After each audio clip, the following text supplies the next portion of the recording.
It's awesome and encouraging to see these kids. Just their growth, I just love it. It won't be much longer before me or Bo or someone else won't be walking up on the stage. One of the kids will just stay up here and take the lesson from here. I think I'm ready for Manny to just have it.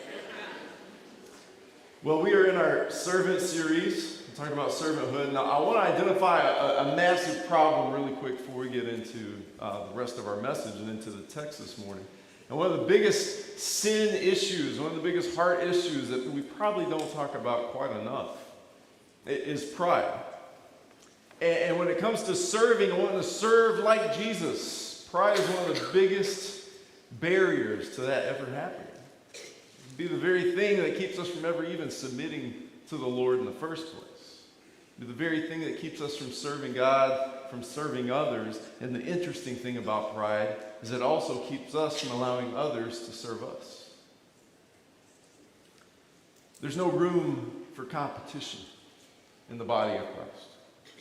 And what we're going to jump into in the text in Mark chapter 10, we're going to catch the end of a conversation where these brothers James and John have come to Jesus and ask for a favor. Hey, Jesus, when the kingdom's finally yours and you're all in your throne, can we be on each side of you, one on the left, one on the right? And there's some grumbling among the other 10 apostles. They're frustrated with that request and just where those two brothers are coming from. So Jesus huddles the team up. A great teaching opportunity, a powerful teaching opportunity. So we're going to be in Mark's testimony of this story. He's a lot nicer than Matthew is, okay? Matthew says it was their mom that asked. That's even more embarrassing, all right? Mom, really? You know, you got your mom to ask Jesus for this, all right? So Mark is being nice, and he leaves that little detail out for him. And I think it's important to recognize, I think when mom is asking Jesus for certain favors on behalf of her sons, I think it reminds us of just how young these apostles are. Something we often forget. So we're in Mark chapter 10. This is where Jesus has pulled them all. Starting in verse 42, calling them to himself, Jesus said to them, "You know that those who are recognized as rulers of the Gentiles domineer over them, and their people in high position exercise authority over them. But it is not this way among you. Rather, whoever wants to become prominent among you shall be your servant. And whoever wants to be first among you shall be slave of all. For even the Son of Man did not come to be served, but to serve, and to give his life as a ransom for many." I think just the fact that Jesus is there in the flesh, having left heaven and coming to earth to have this conversation with these young guys is a massive testament of exactly what Jesus is talking about. He left heaven and came to earth to serve. He's trying to help these guys get it. And they need some help. I mean, think about the culture that they're in. You've got Caesar, who's revered as God himself. You've got the Roman nobles with their many slaves and the mistreatment of the poor. You've got people in all this high position and power all around your society, even in the religious context that they are in, the Jews. It's this hierarchy, these high-ranking religious people who walk around filled with pride, and they can't stand it when Jesus comes along and calls them out on it, right? And he's illustrating this upside-down kingdom. It's not the way it works in the world in the kingdom. If you want to be first, you must be a servant. The first shall be last, the last shall be first. And Jesus himself is this most perfect and powerful example for us to try to emulate. So we're going to jump to a very famous passage in Philippians 2, and we're going to pick it up in verse 3. "Do nothing from selfishness or empty conceit, but with humility consider one another as more important than yourselves. Do not merely look out for your own personal interests, but also for the interest of others. Have this attitude in yourselves, which was also in Christ Jesus." Now, we know that we're supposed to emulate Christ. We're supposed to imitate Christ. We're supposed to be Christ-like. And oftentimes that feels pretty, impossible, right? It feels daunting. He's perfect. I'm certainly not. He's holy and righteous, and I struggle. He's sinless, and I obviously have sin. How am I supposed to be like Christ? But you know what I bet we could pull off? Maybe if nothing else, maybe we could at least have the same attitude. Anybody could use an attitude adjustment from time to time, right? Right? No matter how old we get, right? We need our attitudes adjusted. Jesus is a great attitude adjuster. As soon as we put our eyes on him, we're suddenly put in our place really quick, right? Really fast. Maybe we could emulate at least his attitude, because here's what that looks like for Jesus as we continue. Verse 6. Jesus, who, as he already existed in the form of God, did not consider equality with God something to be grasped, but he emptied himself by taking the form of a bond servant, and being born in the likeness of men, and being found in appearance as a man, he humbled himself by becoming obedient to the point of death on a cross. For this reason also God highly exalted him, and bestowed on him the name which is above every name, so that at the name of Jesus every knee will bow, of those who are in earth and on earth and under the earth, and that every tongue will confess that Jesus Christ is Lord, to the glory of God the Father. I believe Jesus' greatest examples, even though all the New Testament gospel accounts, every story, every interaction, we see this servant heart of Christ. We see him serving and healing and teaching and setting captives free, physically, spiritually, meeting those needs. We see him constantly serving, but there's three, just in my mind, just the most epic displays of his extreme humility and servanthood. First off, I've already mentioned it. This passage reminded us, he didn't hang on to that equality with God, but he emptied himself and became one of us. He entered a time period that was tough. It wasn't cush like our lives today. It was tough living. He worked hard. He put on this flesh. He endured all the temptation. And then finally, his final act, his mission concludes with him on a cross. The most horrific, just awful death sentence for the lowest of lows of criminals. And here he is willingly laying his life down so that we can be saved, that we can be reconciled back to the Father. In the middle of those two extremely epic events, there's one other thing that Jesus does that is pretty jaw-dropping and so powerful and such an important lesson for us. It's in John chapter 13. And I don't have this on the screen, so listen along. John 13, starting in verse 1, it was just before the Passover festival. Jesus knew that the hour had come for him to leave this world and go to the Father. Having loved his own who were in the world, he loved them to the end. The evening meal was in progress, and the devil had already prompted Judas, the son of Simon Iscariot, to betray Jesus. Jesus knew that the Father had put all things under his power, and that he had come from God and was returning to God. So he got up from the meal, and he took his outer clothing off and wrapped a towel around his waist. After that, he poured water into a basin and began to wash his disciples' feet, drying them with a towel that was wrapped around him. He came to Simon Peter, who said to him, "Lord, are you going to wash my feet?" Jesus replied, "You do not realize now what I am doing, but later you will understand." "No," said Peter, "you shall never wash my feet." Jesus answered, "Unless I wash you, you have no part with me." "Then, Lord," Simon Peter replied, "not just my feet, but my hands and my head as well." Such a powerful display of what Jesus said he came to do. He didn't come to be served, he came to serve, and to be our absolutely perfect example of what service looks like. Now, I have a dear friend of mine named Steve Calvert who I'd asked to be with us this morning to share a testimony, share a story. But unfortunately, his father-in-law passed away, and he had to be away at a funeral, so he was able to at least Zoom, and we recorded a conversation. So it's not super high quality, but I want you to hear his testimony from a mission trip many years ago in American Samoa.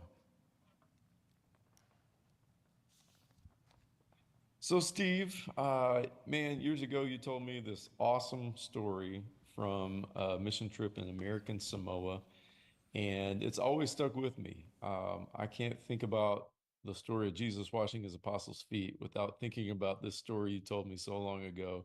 So, I'd love for you to share that with our church. Just tell us about your experience. Well, I appreciate it, Brandon. Yeah, I mean, this was a fluke.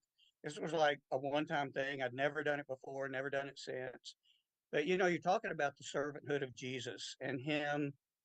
Uh, One of the things that Jesus did that was really kind of interesting is not necessarily just to be an antagonist, but traditions are really good, can be, and can be an expedient way to carry out different, ways that we do things. But there were times that Jesus looked for ways to just kind of pick at a scab. If there's a tradition that had been made law, you know, we would say, okay, you're going to hell if you don't do this or whatever. Then there would be times he would just disregard that just to get a rise out of them. Like the ceremonial washing of hands going into a house, and he didn't do it. And they're like, what? And so I wouldn't go so far as to say that he's the one that I learned the idea that sacred cows make the best hamburger. But when it comes to man-made traditions that have been made law, uh, he didn't mind shaking that tree. Mhm. And probably the most extreme example was washing feet. I mean, you can't get a more debased, subservient, degrading role in the culture, in that culture, than washing feet. That's the lowest of the slaves, the lowest of the servants. I mean, that was like as bad as it gets. Mhm. And so it's interesting that that's one of the sacred traditions that he chose to shake the tree on. And so I had never been a part of any service that had done that. I knew the lesson, and you know, we all know the lesson, so I won't get into that. But so I went to American Samoa with a friend of mine and some friends of ours from Westover Hills in Austin.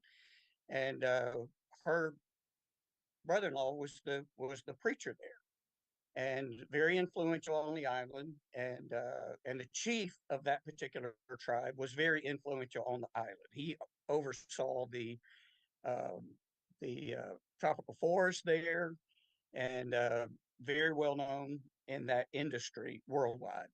So two important people. But in the tribes, in the tribal setup in American Samoa, in the Polynesian Islands, in the South Pacific, the highest authority is the spiritual representative. So that would be the preacher. The next underneath him and the highest secular role in the tribe, in the tribe, the most authoritative, is the chief. And so David was, this friend of ours was the preacher, and all the honor that went with that. And Tia was the chief.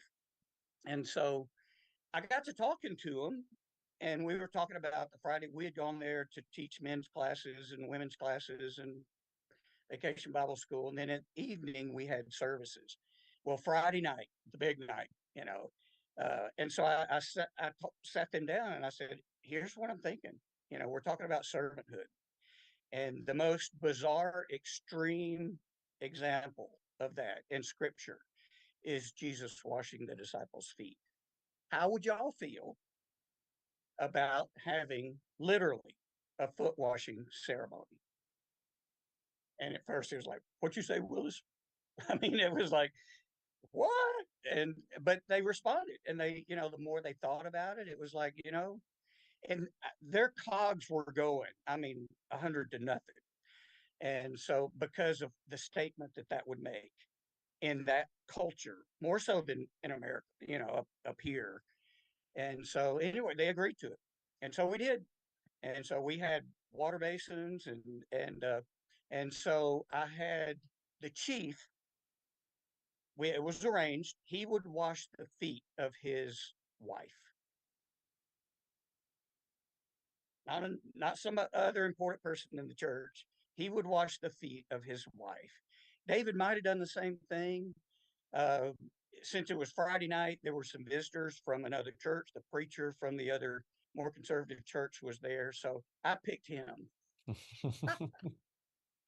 And so I taught the lesson on Jesus washing the disciples' feet and set it up. Here's the reason. Here's the purpose.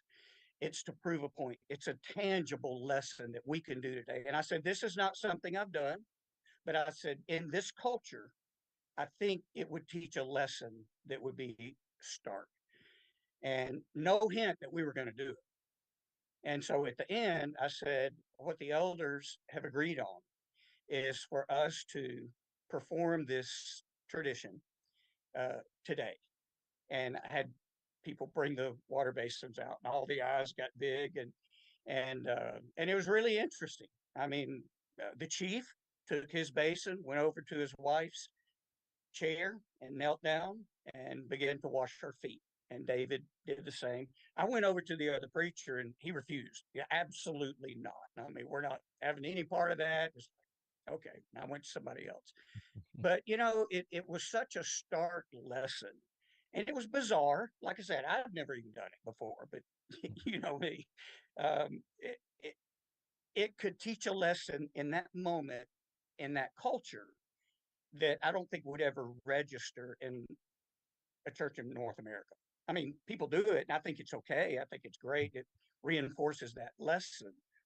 But when you've got a chief, a tribal chief in a Polynesian South Pacific island, kneeling down and washing the feet of his wife, that was the ultimate to me. Everything else was gravy, but that was it, and it went over really well. The feedback from it was, I can't believe y'all did that, and I get the point, and man, I can't believe how powerful, how powerful that Mhm. was. So that's my only experience with feet washing. Never did it before, never done it since, but I just felt moved to do it in that moment because of that hierarchy Right. in the tribal culture. Does that make sense? Totally. Thank you. It was, Okay, yeah, I way, don't know way to how go long that big. took. Way to go Do big. what? I said, way to go big on your one time with a foot washing ceremony. Well, You you did know pretty good. me. I mean, if I can see an opportunity to shake the tree and make a Yeah. point, then I'm going to do it. That's But no, awesome. it was great. It was great. And they beautiful. The South Pacific Islanders are just, oh man, beautiful, beautiful people. Uh, But yeah, I appreciate what you're doing there at the church. Thank you. High seeing notes. Praying for you. You got your hands full with this guy, but he's my guy in the field. So praying for you. All right. Thank you, brother. Thank you, brother. Love you. When he had finished washing their feet, he put on his clothes and returned to his place. Do you understand what I have done for you? He asked them. You call me teacher and Lord, and rightly so, for that is what I am. Now that I, your Lord and teacher, have washed your feet, you also should wash one another's feet. I have set you an example that you should do as I have done for you. Very truly, I tell you, no servant is greater than his master, nor is a messenger greater than the one who sent him. Now that you know these things, you will be blessed if you do them. Love that powerful imagery of a Samoan chief on his knees, doing something that just completely shocked his church family. And I love that the context of this testimony comes in the context of a mission trip, because that's kind of my transition here that I want us to think about. And I want us to think about the power of servanthood when it comes to proclaiming the gospel. I mean, that's exactly what Jesus did all of his ministry.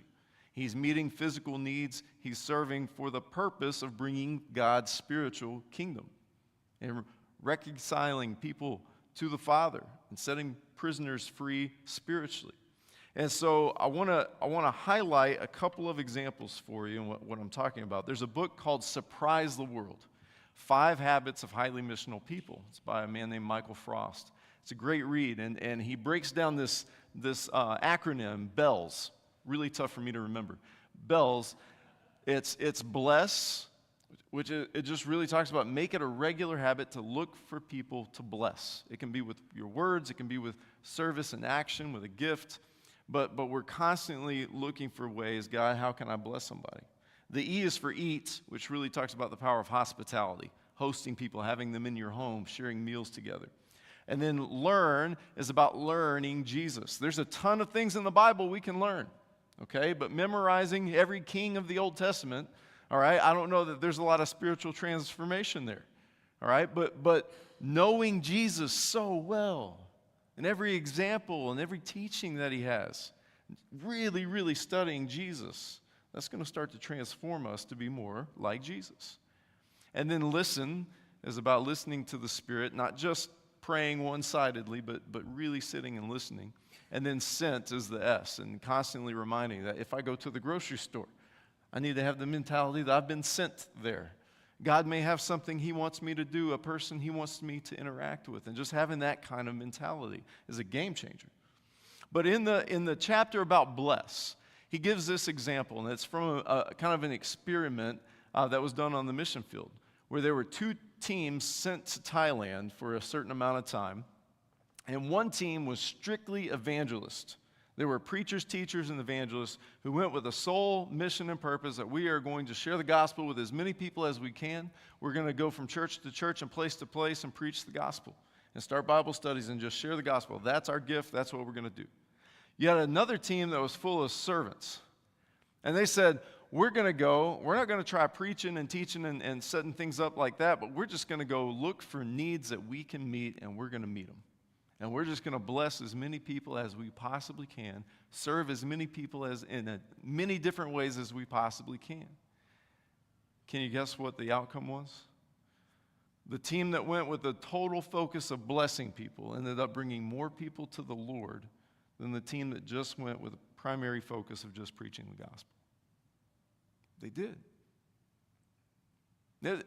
Philanthropy on its own will not restore someone to Jesus, okay? But it was the door, just like Jesus would meet the physical needs and then meet the spiritual. That was the door, that blessing was the door that opened up hearts and eyes and minds to the kingdom and the gospel, to Jesus. I think it's so important for us to remember. And the more personal example that I can think of, my friend, you've heard me share this testimony before. In fact, if you were here probably, 5 or 6 years ago, you actually saw a video of this lady getting baptized, Narmada, and she is the wife of a very good friend of mine named Yagya, and they were both from Nepal. And I met them when Yagya was a student here at UNT. And she was very devout in her Hinduism. And so Yagya was much more open, much more hungry, very much seeking. And one of the biggest things that made him so open and so hungry to know the gospel was all the examples he had seen, both in his country and here, of Christians serving. That's what had him. He was intrigued. Why do you do that? Okay? Who is this Jesus that you're following that makes you serve people that you don't even know? And sacrifice. And so they moved, he went into a PhD program in Illinois. They moved to a town in Illinois, and they were greeted immediately by a ministry of a church that has a really awesome college ministry that's focused on international students.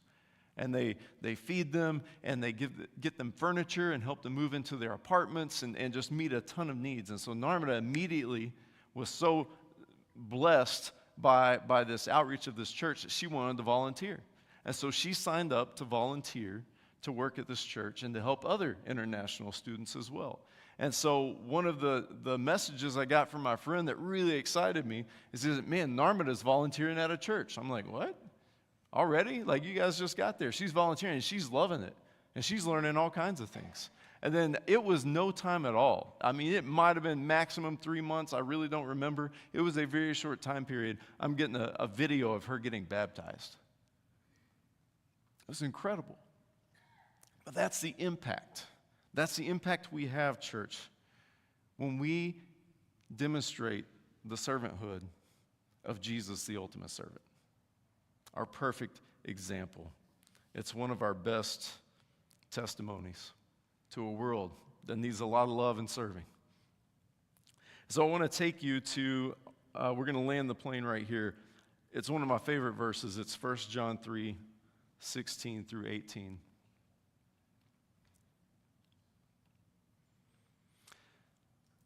We understand what love is when we realize that Christ gave his life for us. That means we must give our lives for other believers. Now, suppose a person has enough to live on and notices another believer in need. How can God's love be in that person if he doesn't bother to help the other believer? Dear children, we must show love through actions that are sincere, not through empty words. Man, that passage hits, doesn't it? It really hits. Did Jesus say, this is how the world's going to know you're my disciples? Because you're going to sing a bunch of pretty songs about love. This is how the world's going to know you're my disciples, because you're going to have a lot of great sermons about how we should serve and love. They're going to know you're my disciples because you are really dedicated to showing up at a building on a certain day of the week. They're going to know you're my disciples for your love in action, as 1 John categorizes that love and says it's actions that are sincere. That's our testimony to the world. May we go and do likewise.